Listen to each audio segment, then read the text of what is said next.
আমার লড়াই রুজি রুটির সপক্ষে। বিজেপি তৃণমূল তোলাবাজ দাঙ্গাবাজ তারা তাদের মতো করে নেমেছে।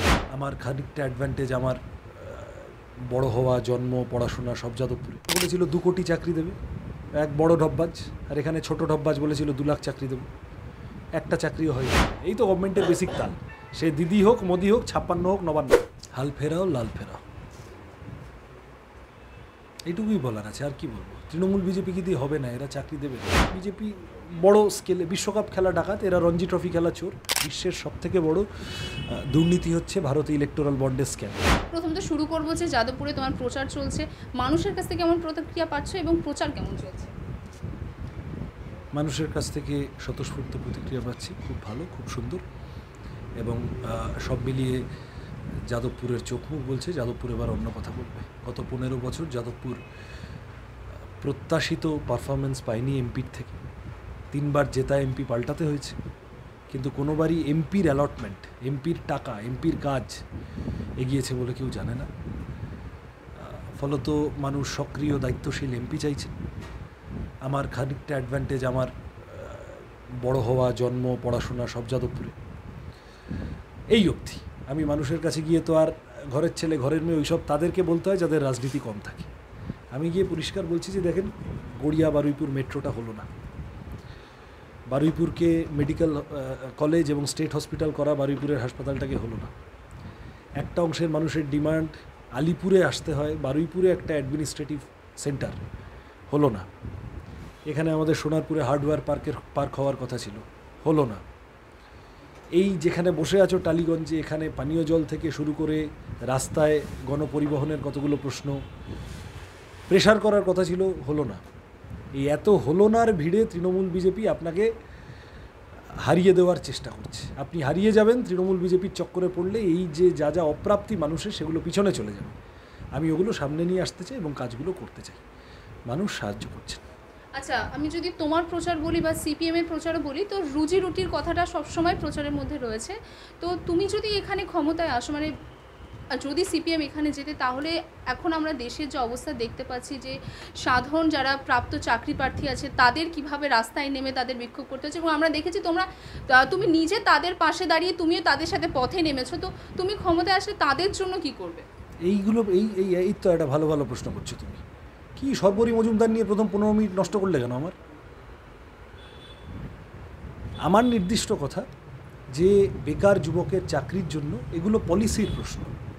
এক হচ্ছে তুমি সরকারি চাকরি স্পেস বাড়াও, তুমি পার্লামেন্টের ভিতরে একজন এমপি, এই নিয়ে পলিসি ফর্মুলেশন। পার্লামেন্ট মানে তো আইনসভা, তাই তো? সেখানে আইন তৈরি হয় যার ভিত্তিতে বাকি কাজ এক্সিকিউটিভ করেন। তো পার্লামেন্টের ভেতরে সকলের কাজ, তার জন্যে যে লড়াই করা, ওখানে বলেছিল 2 কোটি চাকরি দেবে, এক বড় ঢব্বাজ। আর এখানে ছোট ঢব্বাজ বলেছিল 2 লাখ চাকরি দেবে, একটা চাকরিও হয়নি। তাহলে এর বিরুদ্ধে কথা বলা প্রয়োজন। কোথায় কোথায় কাজ জেনারেট হতে পারে, এমপ্লয়মেন্ট জেনারেশন হতে পারে, সেগুলো সম্পর্কে নির্দিষ্ট আইডিয়া করা প্রয়োজন। আচ্ছা, স্থায়ী কাজ, সরকারি কাজ, এসএসসি, টেট, রেল, ব্যাংক, বিমা, এই প্রতিটি সেক্টর যেখানে যেখানে সরকারি কাজ হতে পারে, সে সেন্ট্রাল হোক কি স্টেট হোক, সেগুলো সব শূন্যপদ বাড়ছে। এক লহমায় হাজারে হাজারে শূন্যপদ বিলোপ করে দিচ্ছে, যাতে ওখানে আর না হয়। গভর্নমেন্টের তাল কি? এইসব করে সরকারের খরচ কমাবে। এই তো মাইনে দিতে হবে চাকরি দিলেই, 60 বছর অবধি মাইনে দিতে হবে, তারপরে পেনশন দিতে হবে। এইসব খরচা কমিয়ে ওই টাকাটা আদানি আম্বানিদের হাতে তুলে দেবে। এই তো গভর্নমেন্টের বেসিক তাল। সে দিদি হোক, মোদি হোক, 56 হোক, 59 হোক। তাহলে এর সম্পর্কে নির্দিষ্ট কথা দরকার। এবং একটা বড় অংশ যারা তোমার মতো সরকারি কাজ করে না, কোনো না কোনো একটা কাজ করে, কাজের স্থায়িত্ব নেই সবটা, যে এই ধরনের অস্থায়ী কাজ করছে তারও ওভারটাইম যাতে সে না খাটে, বা ওভারটাইম খাটলেও যাতে বাড়তি মাইনেটা পায়, তার সোশ্যাল সিকিউরিটি, জব সিকিউরিটির প্রশ্নটা, তার ইনসেন্টিভ বাড়তি পাওয়ার প্রশ্নটা, এই কথাগুলো তুলে ধরতে তো কতগুলো নির্দিষ্ট পলিসি ফ্রেমওয়ার্ক তৈরি করতে লাগে। এগুলো তুমি কাজের প্রশ্নটা আমাকে বললে, আমি স্থায়ী কাজ এবং ফ্লাকচুয়েটিং কাজ, কন্ট্রাকচুয়াল কাজ, সেই কাজেরও যাতে ন্যূনতম সম্মান, নিশ্চয়তা, নিরাপত্তার প্রশ্নটা থাকে, বিশেষত ইয়াঙ্গার জেনারেশনের জন্য, সে বিষয়ে সরব হওয়ার চেষ্টা করি। আচ্ছা, এখানে আমরা দেখেছি যে সরকারি যারা মানে চাকরি প্রার্থী আছে তাদের একটা সময়, যে আমি যদি এখনকার সময়ের কথা বলি, যে তারা এখন থেকে ভয় পাচ্ছে যে যাদের মানে প্রাপ্ত চাকরি, তারা রাস্তায় নেমে তারা করছে 7 বছর 5 বছর বলো, একটা বছর পর বছর তারা রাস্তায় নেমে বিক্ষোভ করতে থাকছে। তো তাদের উদ্দেশ্যে কি বলবে, যারা এখনকার প্রজন্ম, যারা এখন তাদের ভবিষ্যৎ গড়ছে, তারা কেউ হয়তো সরকারি চাকরির দিকে যাচ্ছে, কেউ প্রাইভেট সেক্টরের দিকে যাচ্ছে, আবার কেউ রাজ্যের দশা দেখে কেউ রাজ্য থেকে বাইরে বা দেশের বাইরে চলে যাচ্ছে। হাল ফেরাও লাল ফেরাও, এইটুকুই বলার আছে, আর কি বলবো। তৃণমূল বিজেপিকে দিয়ে হবে না, এরা চাকরি দেবে না, বিজেপি দেবে না। বিজেপি আম্বানির আদানির হাতে গোটা দেশটাকে বেচে দেবে। আর তৃণমূলের আম্বানি আদানি জোগাড় একদম নেই তা না, কিন্তু আছে। বিজেপি বড় স্কেলে বিশ্বকাপ খেলা ডাকাত, এরা রঞ্জি ট্রফি খেলা চোর। এদের দৌড় হচ্ছে মদন, মুকুল, বেচারাম মান্না, পার্থ, অনুব্রত, মানিক, এই অবধি। তাই এদের পকেটে টাকা ঢোকাতে গেলে আর পাবলিকের চাকরি হবে কি করে, মাইনে হবে কি করে, পিএফ, গ্র্যাচুইটি, পেনশন এইসব হবে কি করে। তা সুতরাং তৃণমূল বিজেপি দেবে না। যদি চাকরি হয়, চাকরি পেতে হয়, চাকরি চাইতে হয়, চাকরির কাজের পরিবেশ তৈরি করতে হয়, তাহলে হাল ফেরাও লাল ফেরাও। আচ্ছা, দেশে যেভাবে দুর্নীতির সংখ্যা বাড়ছে, সেখানে দাঁড়িয়ে সৃজন ভট্টাচার্য যদি দিল্লিতে পৌঁছান, তিনি যদি লোকসভায় যান, সেখানে তার প্রথম কি সংকল্প বা যে কার্যকলাপ আছে, যেটা তুমি প্রথম করতে চাইছো, যে তোমার মাইন্ডে আছে যে এগুলো আগামী আমাকে করতে হবে, তারপরে অন্য কিছু? প্রথম কাজ হবে ইলেকটোরাল বন্ডে যারা টাকা মেরেছে এবং যারা মানুষকে দুর্ভাবনায় ফেলেছে, দুর্ভোগে ফেলেছে, তাদের বিরুদ্ধে তদন্তের দাবি জানাবো। যদি সংসদে মানুষের কথা বলার সুযোগ পাই, তাহলে প্রথম দিন, প্রথম বক্তৃতার প্রথম দাবি করব ইলেকটোরাল বন্ডে যে বিপুল পরিমাণ দুর্নীতি হয়েছে।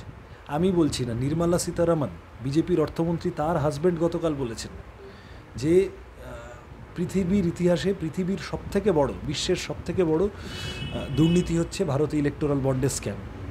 তা যে পার্টিগুলো এবং যে নেতাগুলো এটা করলো, এত এত টাকা মারলো বিভিন্ন কোম্পানির থেকে, আসলে তো কোম্পানির তো টাকার গাছ থাকে না, তোমার আমার টাকা, তাহলে তাদের শাস্তি হবে না? তারা সব প্লেনে চড়ে ঘুরবে, তারা মজায় থাকবে, আনন্দে থাকবে, ফুরফুরে হয়ে থাকবে, তাদের শাস্তির দাবি সবার আগে করবে। আচ্ছা, আমরা দেখেছি, একটা শেষ প্রশ্ন করব, যে জেএনইউতে এআইএসএ থেকে ধনঞ্জয় তিনি জিতেছেন এবং দলিত ছাত্র জিতেছেন। তো কোথাও যে কি লোকসভা ইলেকশনের আগে এরকম একটা খবর পাওয়া বা এরকম একটা জিত কি কোনোভাবে আশ্বাস দেয় যে হ্যাঁ এখানেও হবে জিত? এআইএসএ কেন, এসএফআই জিতেছে, আমাদের পশ্চিমবাংলার ছেলে, ও অভিজিৎ, আমি ওকে ব্যক্তিগতভাবেও চিনি। ও হচ্ছে সভাপতি সম্ভবত বা সহ সম্পাদক কোনো একটা পদে, সভাপতি, ভাইস প্রেসিডেন্ট হিসেবে জিতেছে। লেফট ইউনিটি ওখানে জিতেছে। জেএনইউ প্রশ্ন করে, আমাদের এখানে যাদবপুর যেমন প্রশ্ন করে, প্রেসিডেন্সি প্রশ্ন করে, ইন জেনারেল ছাত্র সমাজ প্রশ্ন করে, ক্যালকাটা ইউনিভার্সিটি হতে পারে, অন্য কোথাও হতে পারে। তা যারা প্রশ্ন করে ওই সেই হীরক রাজার দেশে ছিল। ওরা বড় বেশি পড়ে, ওরা যত বেশি পড়ে তত বেশি জানে, তত কম মানে, ফলত মানাতে হবে। তাই ছাত্রছাত্রীরা প্রশ্ন করলে সেটা তখন গাত্রদাহের প্রশ্ন হয়ে যায়, ব্যাপার হয়ে যায় তখন তৃণমূল বিজেপির। তো ওখানে বিজেপি বিভিন্নভাবে চেষ্টা করেছে, অ্যাডমিনিস্ট্রেশন থেকে শুরু করে, দিল্লি পুলিশ থেকে শুরু করে, গুন্ডা লেলিয়ে দেওয়া, সমস্ত কিছু করেও আলটিমেটলি জেএনইউকে ভাঙা যায়নি। এবং নিশ্চিতভাবে এই জেএনইউ যে জেএনইউ যে বার্তা দিল গোটা দেশের কাছে, যে দেশের ছাত্র সমাজ, তরুণ প্রজন্ম, নবতম অংশটা সমাজের, তারা এই ননসেন্স টলারেট করছে না, তারা এই দাঙ্গাবাজি টলারেট করছে না, তারা এই বড় লোকের হয়ে কাজ করা টলারেট করছে না, গরিবের পেটে লাথি মারা টলারেট করছে না, তারা বিজেপির বিরুদ্ধেই যাবে। এবং আমরা তো পশ্চিমবঙ্গে বলেছি 1 নম্বর কাজ বিজেপিকে হারাও, আর বিজেপিকে হারানোর কাজটা ওই পাঁচিলে বসে থাকা তৃণমূলের মতো দল দিয়ে হবে না, ওইটার জন্য লাল ঝান্ডা লাগবে। তাহলে বিজেপিকে হারাও, তৃণমূলকে তাড়াও, এই দুটো কাজ বাংলার ছাত্র সমাজ, তরুণ প্রজন্ম আমরা করতে পারবো বলে বদ্ধপরিকর, আমরা আশাবাদী। ঠিক আছে। তোমারই প্রতিদ্বন্দ্বী এই যাদবপুরে বিজেপি প্রার্থী অনির্বাণ গাঙ্গুলি, তিনি বলেছেন যে তিনি তোমাকেই বলেছেন এবং সিপিএমকেও বলেছে তিনি প্রতিদ্বন্দ্বী হিসেবে দেখেন না, তিনি দেখেন শাইনি ঘোষকে, তৃণমূলকে তিনি প্রতিদ্বন্দ্বী হিসেবে দেখেন। খুব ভালো, আমার কিচ্ছু বলার নেই। উনি যা মনে করেছেন উনি তাই করেছেন, বলেছেন। আমার কাছে ব্যক্তি অনির্বাণ গাঙ্গুলি বা ব্যক্তি সায়নী ঘোষ কোনোটাই ফ্যাক্টর না। প্রতিদ্বন্দ্বী হিসেবে যাকে দেখেন, আমার বিজেপির কাছে প্রশ্ন থাকবে যে তৃণমূল প্রার্থী একবার ইডির ডাক পেয়েছিলেন, গেছিলেন, আবার ইডি ডেকেছিল, যাননি, এখন ভোটে দাঁড়িয়ে গেছেন। তা এই যে তিনি গেলেন না ইডির ডাক পেয়ে, কেজরিওয়াল, হেমন্ত সোরেনরা গ্রেপ্তার হয়ে যায়, তৃণমূলের নেতা মন্ত্রীরা, প্রার্থীরা ইডির ডাক পেয়ে না গেলেও তারপরে আর তাদের পিছনে কেউ পড়ে না কেন? তাহলে বিজেপি তৃণমূলের বোঝাপড়াটা কী আছে? এগুলো প্রশ্ন খানিকটা করতে হয় তো, কিন্তু স্টিল সৌজন্যের জায়গা। যারা প্রার্থী হয়েছেন তাদের প্রত্যেককে শুভেচ্ছা রইল। আমার লড়াই রুজি রুটির সপক্ষে। বিজেপি, তৃণমূল, তোলাবাজ, দাঙ্গাবাজ, তারা তাদের মতো করে নেমেছে। আর বিজেপির আমি জানি না, নেমেছে, আচ্ছা ঠিক আছে, নেমেছে, কিছু ঘোরাঘুরি করছে, 2-4টে সভা করবে, একটু ভোট কাটার চেষ্টা করবে। সিপিএমের লোক তাদেরকে গিয়ে বলবে যে দেখো আমরা হিন্দুদের পার্টি, আমাদের ভোট দাও।